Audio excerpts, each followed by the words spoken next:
I think for me, it's just like a sense of like achievement. I think like, you know, even if you just like make your bed in the morning, you're like, all right, I've achieved one thing, or I've done this, I've done that. It's like, I think just finishing a song feels like it wasn't there before in the universe, and now it's here. It's like, it's the thing. Unless you've completely just ripped someone off and just retwisted their song. It's like, hopefully you've made something new. So I think that for me is like the greatest kind of achievement. But then I generally prefer the demos of the songs compared to when we go in the studio and then finish it and then it's on the record. It's like, I listen to the demos of the album now rather than finish things. I'm like, oh, there's too many mistakes. Whereas like on the demo, it's like all mistakes, but I'm like, all right, I can hear where it's going to go. It's going to get there. It's like, I can never finish anything. It's hard.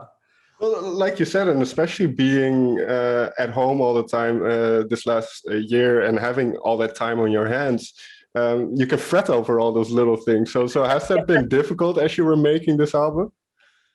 Yeah, for sure. I think I've probably spent too much time thinking about what it's going to sound like, and then went into this really crispy, condensed, compressed world.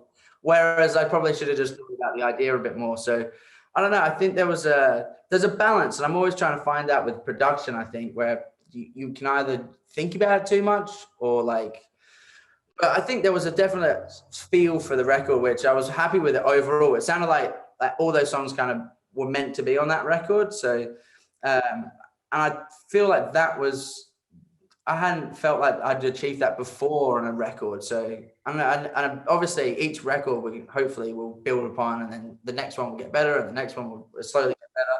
But, and I think it's always going to be, well, I'll try and do something completely different. So now it's like, put down the spangly guitars and the sort of the mellotron. And I've been sort of getting down into drop B tunings and trying to figure out some sort of metal heavier stuff. So it's heading in that direction. But so is that kind of early experience you had with electronic music, does that help now? Yeah, definitely. I think from using Ableton, like that for me felt like all those glitch guitar sounds you can sort of hear on album was just sort of using the Ableton and putting the guitars into more electronic worlds and shifting them up an octave and kind of keeping them in like beats mode and trying to quantize them in weird ways where it would syncopate differently. So, right. I mean, that's that's completely electronic. So I'm saying I don't want to be electronic when we're playing live, but when in the studio, it's like, all right, let's fuck everything up.